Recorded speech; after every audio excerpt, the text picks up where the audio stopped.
How's it going, guys? It's Josh from Brigandry Games, and this week we're going to be doing another tournament recap video.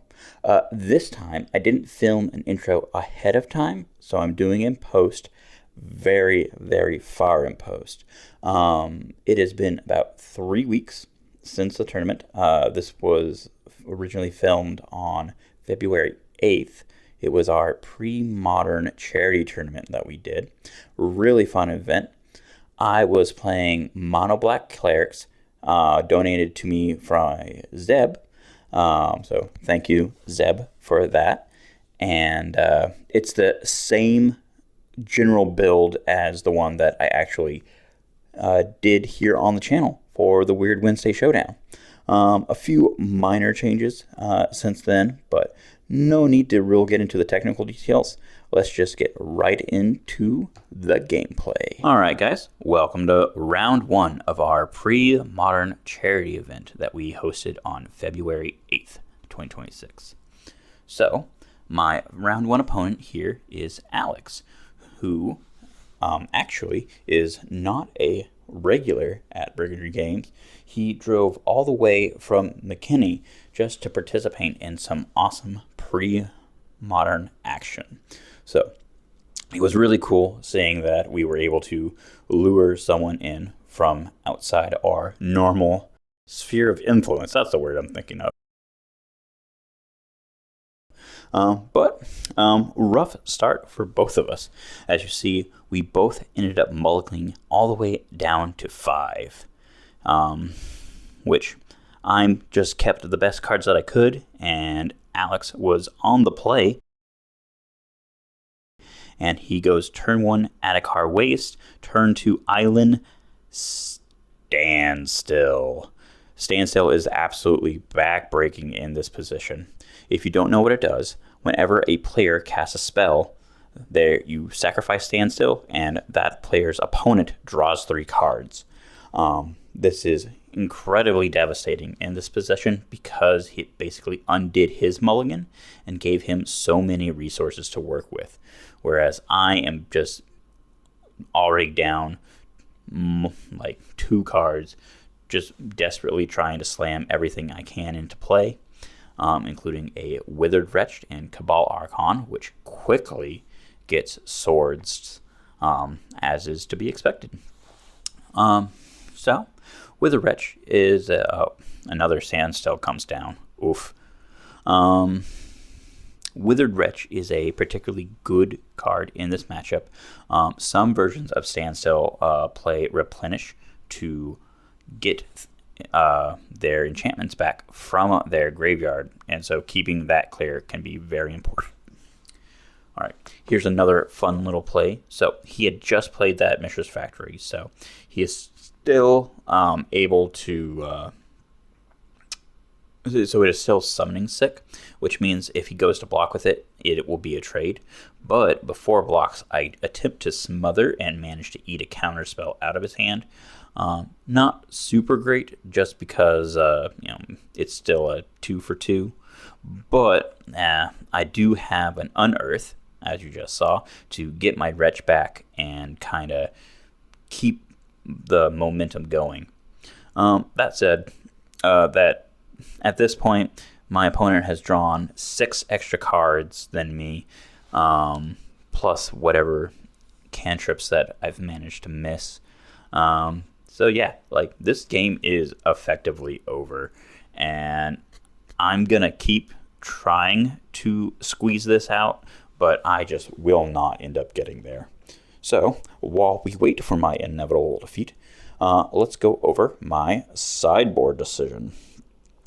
So, going up against this control deck, I decided to cut some of the cuter aspects of the deck, some of the fun cards, if you will.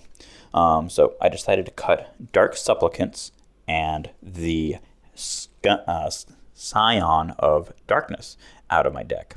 Scion being just a really big, dumb idiot who... I mean, my opponent isn't playing any actual creatures in his deck, so it's just a big dumb idiot that's going to get swords, and then the Dark Supplicants are 1/1s that work to get your Dark Scion. So taking those out was a pretty easy choice.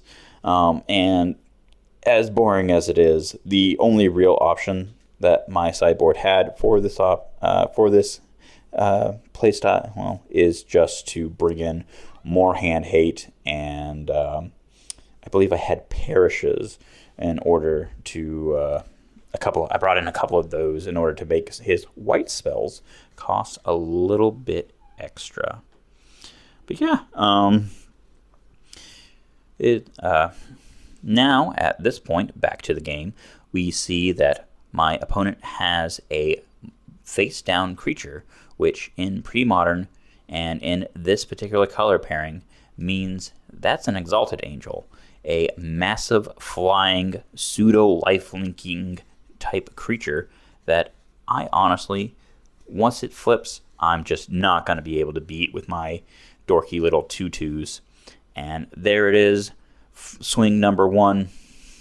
He's now back up a huge amount of life, and I'm just effectively barely scratching him every turn. As I said earlier, this game was just over. The moment he played that standstill on turn 2, I just didn't really have much going on. But it will be over quickly as he goes to cycle a Decree of Justice and make a large amount of soldiers or angels. It looks like he decided to go with angels. I do believe the correct play is to always go for the soldiers, but it doesn't matter. That game is over, and we're on to game number 2.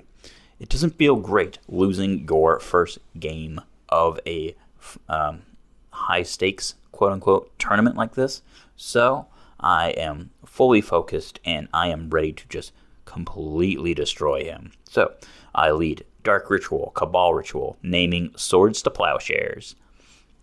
And then I managed to hit one, which is going to leave an opening for one of my clerics that is about to hit the board. I also see that he has some other tools, but I just play the wretch. Accidentally put the swords into my graveyard there for a half second. Gave that back to him.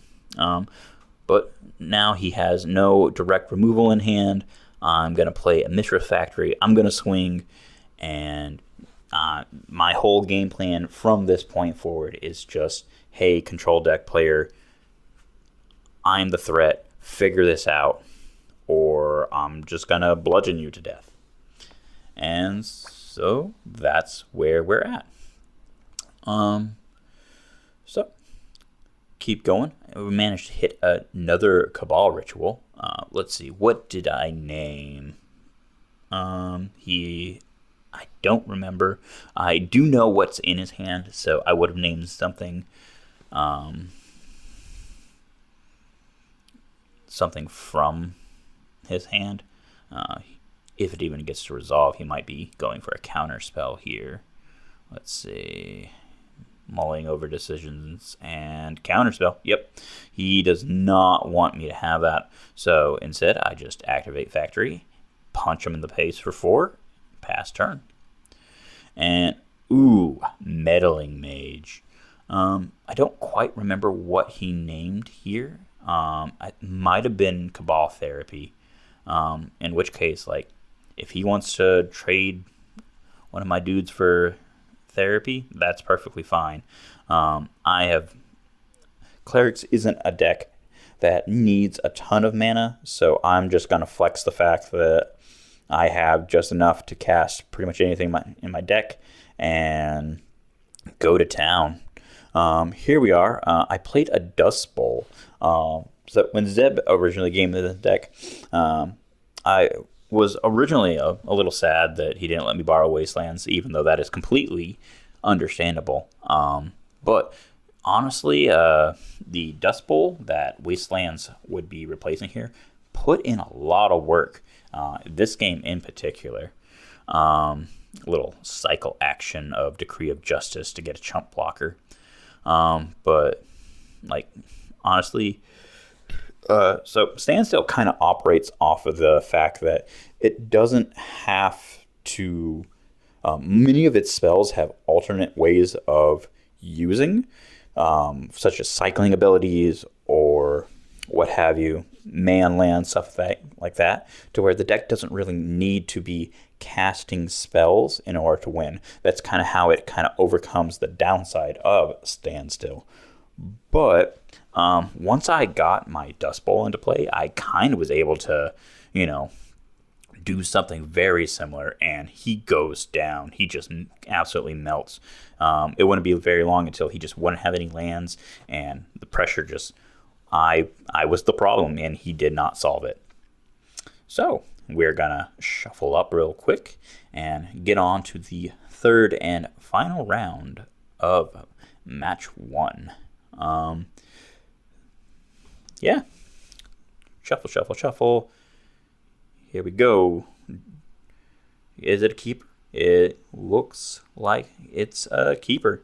And this time, Alex is on the play. He leads Mishra Factory. I lead Swamp Go.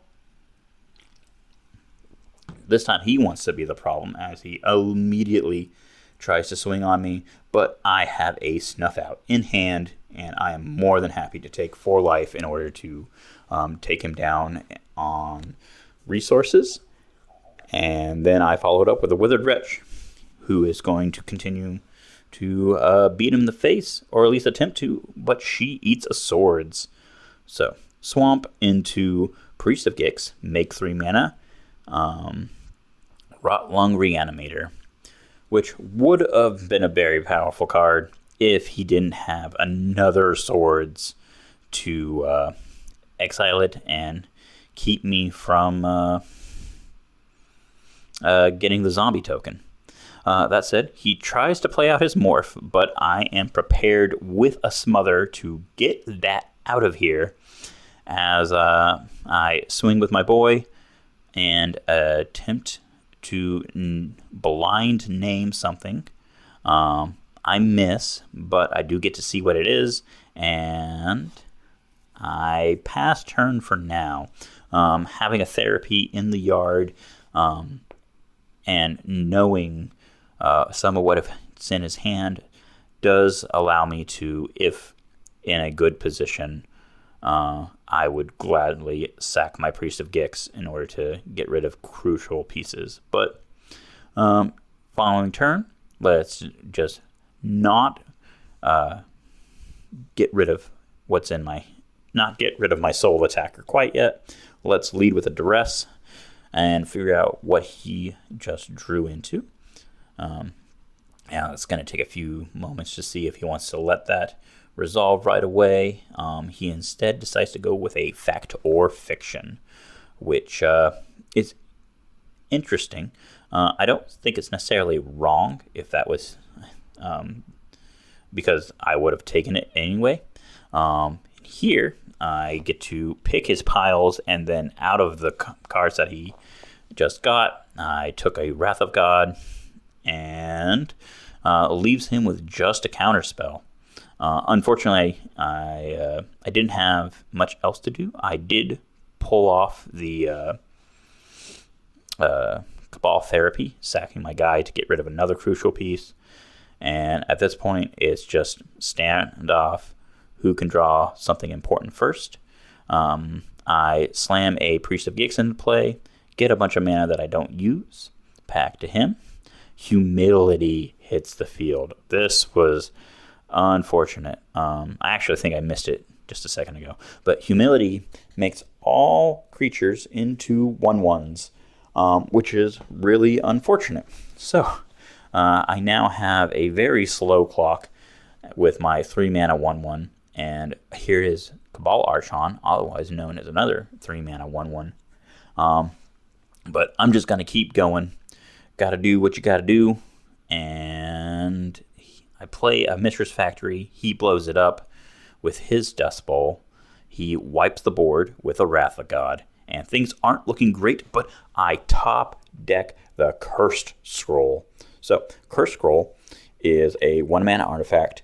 pay 3, name a card from your name a card. Your opponent picks a card from your hand, and if they pick the named card, they take you get to deal 3 damage to a creature or player. In this top deck type position, this is perfect because unless he happens to find an answer to Curse Scroll, I can just keep activating it turn after turn and bolting him in the face, which is precisely what I do.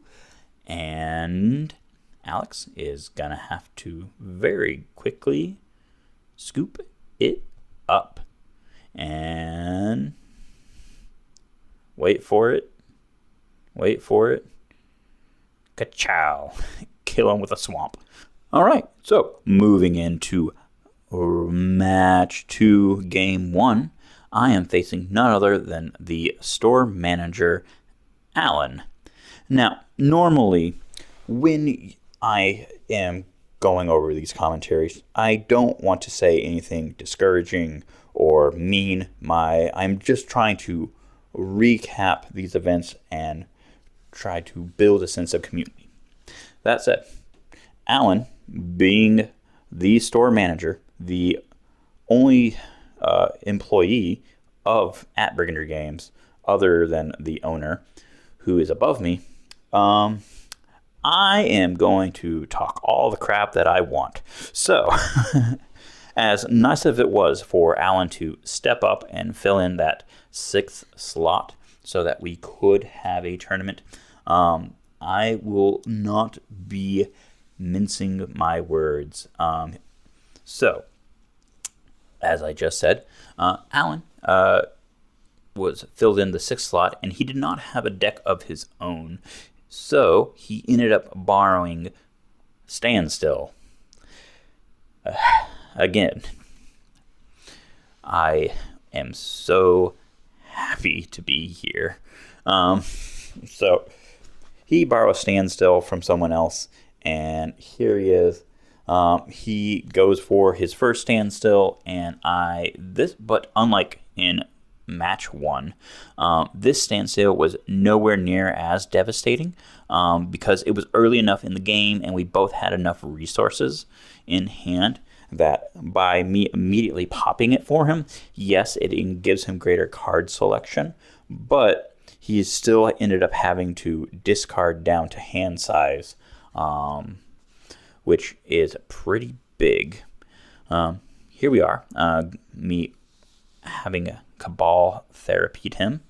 I'm going to go ahead and be dutiful to write down everything in his hand, and I have a Withered Wretch on board. So this is a very interesting matchup. The fact that I got it twice in a row kind of favors me. So Clerics is not a very strong deck per se. It is a tier 2 deck that is very strong against certain tier 1 decks, and particularly like control-y style decks, just because you have like the mid-range stuff and you have the hand hate to kind of force things through. Real quick, so early in the game, he swords one of my creatures, and I, like an idiot, put it face down instead of face up because I wasn't looking. And then he had to step away to handle some store business real quick. And in the time that he got back, as you just saw there, I came to the assumption that I accidentally knocked a card off my library, and he agreed. So we just put that back on top, and I ended up drawing a card that was technically in the exile zone on accident. So I will own up to that one mistake. But screw it. It's Alan's fault. He should have caught that I put it down. So here we are. I have similar position as the last game. I'm against a standstill player. I'm playing dudes, and I have a curse scroll out. I did make a slight mistake here, attacking into a unsick Mishra's Factory that I forgot about. But I'm just gonna keep trying to get things in play and once I'm low on cards, I can just start scrolling them to death. I'm not really all that worried unless he ends up coming up with an answer to my curse scroll, which he's digging. Funnily enough, I do think he actually did have an answer at one point. I forget if it's this game or the next one, but he just didn't use it. So get wrecked, nerd. Once again, he he plays his factory, but at this point, I'm just going to Dust Bowl that away, and then, oh, here's a fun little thing. So I have 2 cards in hand, which normally you start activating Curse Scroll when you have 1. But these are both, they both happen to be the same card, 2 copies of Dark Supplicant.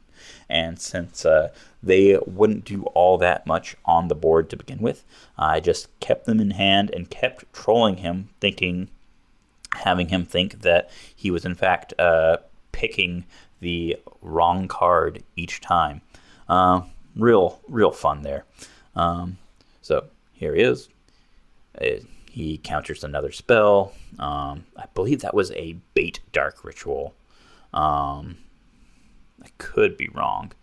But yeah, I keep punching. He's gonna fetch a land. He's gonna untap these, draw cardies, play a land, and tap out for a Decree of Silence, which I don't particularly care about, as I curse scroll him, untap, and I believe, play a curse scroll again, this time getting countered, and then activating curse scroll again for the win. So that's going to lead us right into game 2.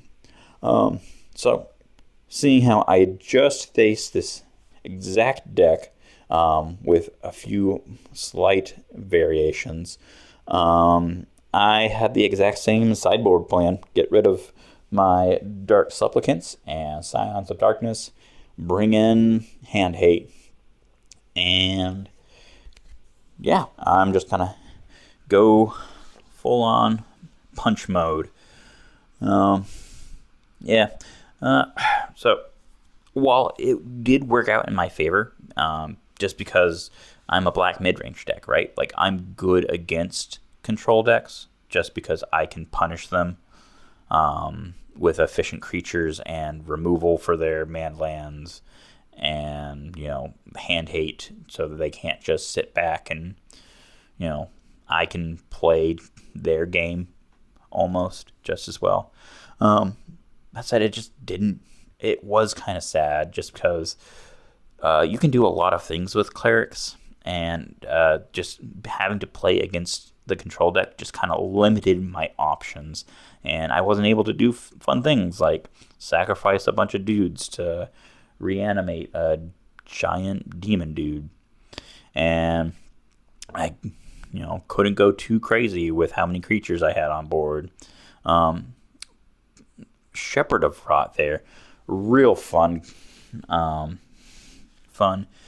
Great way to get around some of his taxing effects with its drain ability. Definitely wanted to take full advantage of that while I could, which he quickly catches on and plays Fun Police, exiles it.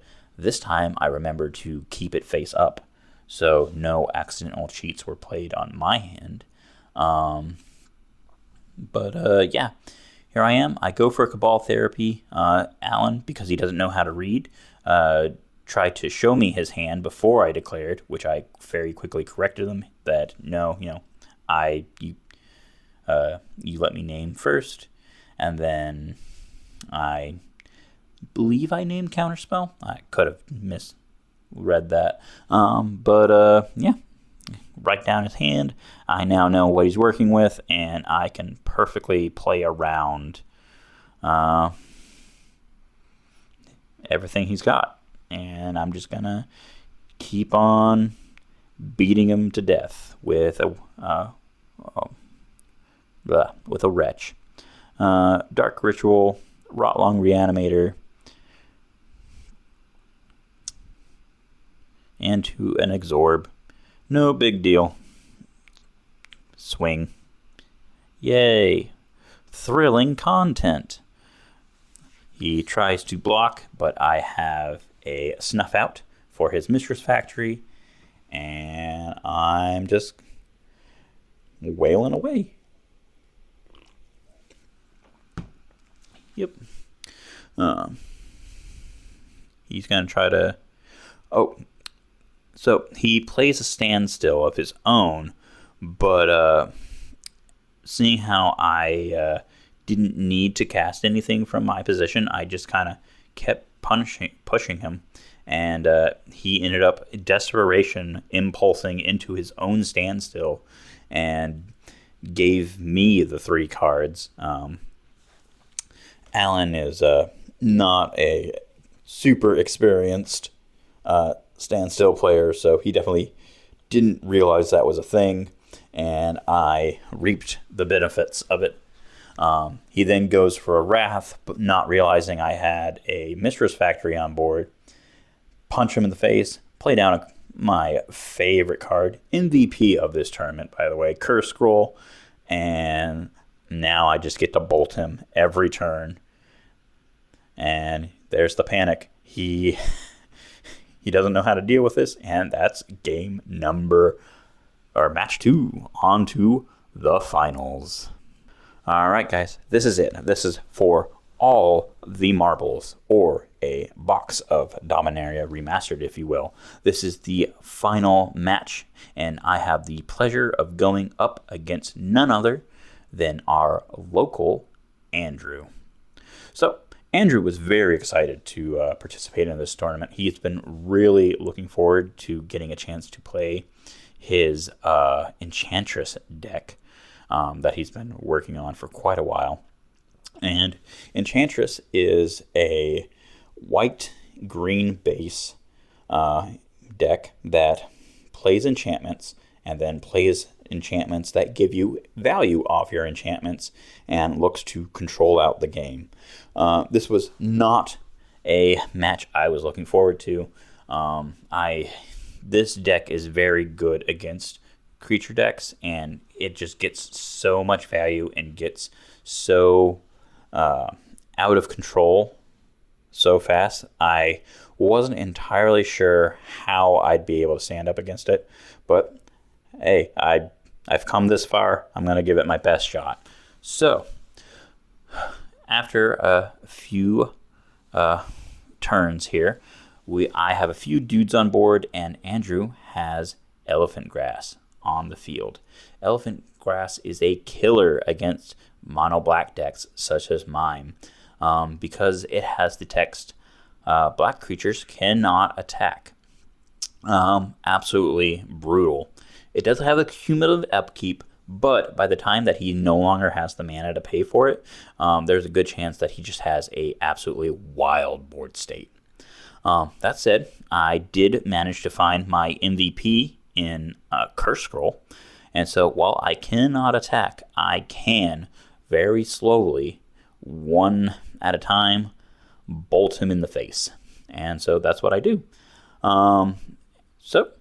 Seeing this, Andrew decides that he doesn't have the resources available to keep paying for Elephant Grass.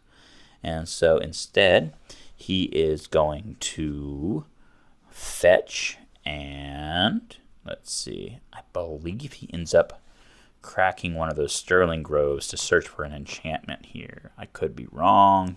Let's see. Not quite. All right, well, I'm going to hit him in the face. I'm going to play a Dust Bowl, which is pretty good in this spot. And there he goes. He cracks one of his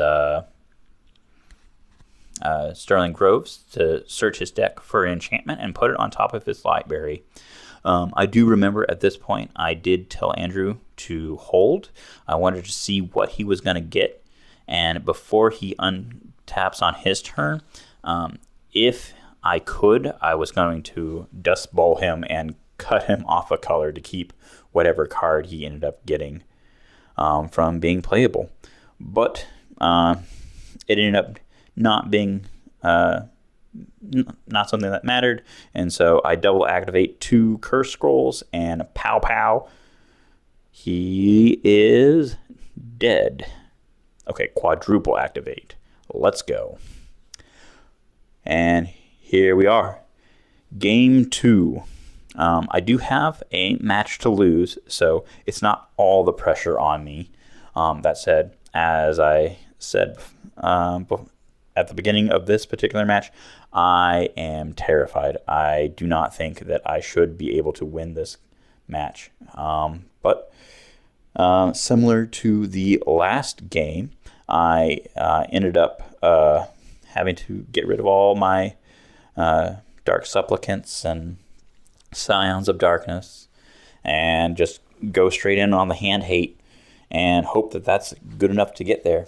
And I did have to mulligan. I explained to him that the Volrath Stronghold that Zeb plays in Clerics is a Japanese copy, and I did not put it to the bottom because I don't know what Volrath Stronghold says. That would be silly.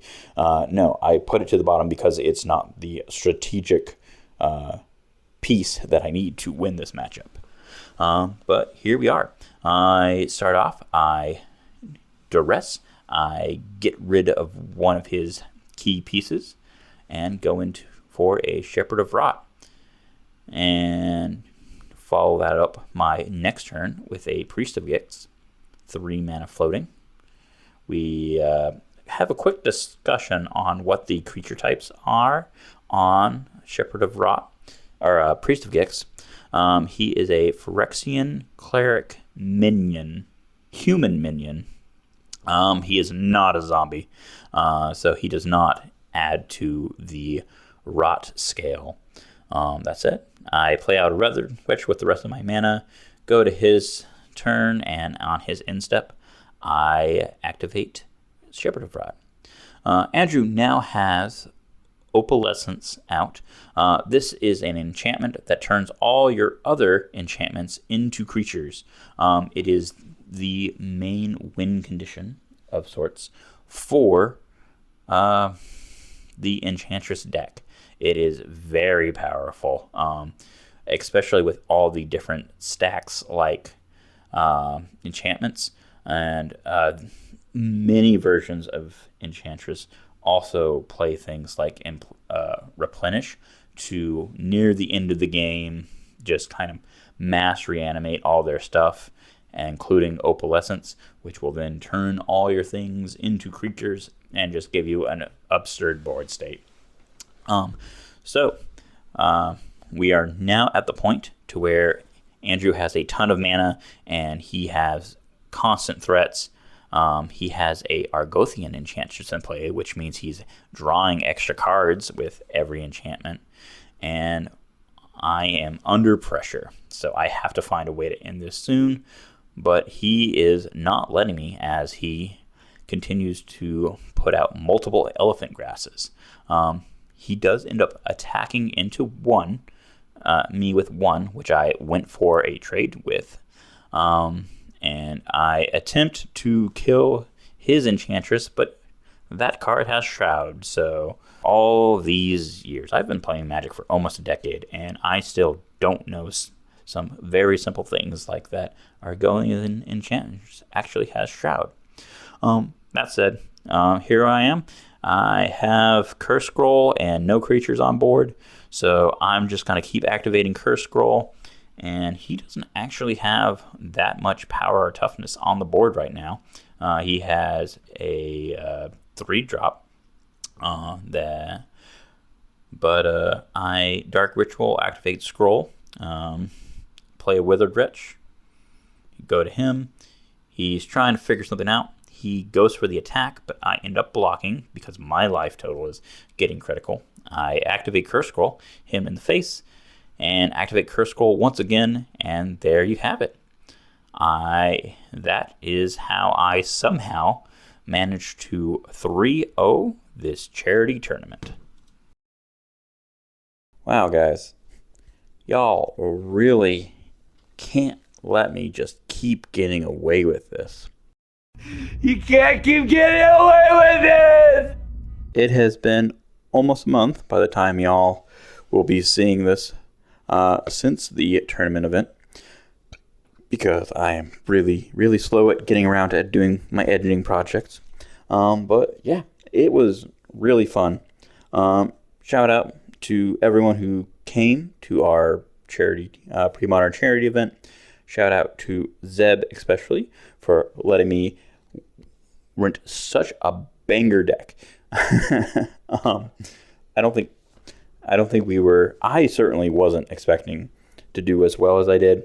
Because Clerics is a good deck, but it's not a great deck, right? But I don't know. It's definitely just one of those things to where it was like time and place. Like, Clerics is good against control, and I faced nothing but control all night. Along with some lucky top decks, like Curse Scroll MVP. I would like to special shout out Curse Scroll. I wouldn't be here without you, man. But yeah, if you would like to play in some awesome Magic events, you should come visit us at Brigandry Games. We are always trying to cook up something new and fresh, especially on Weird Wednesdays, but we also occasionally do big things like this charity event. And until next time, peace.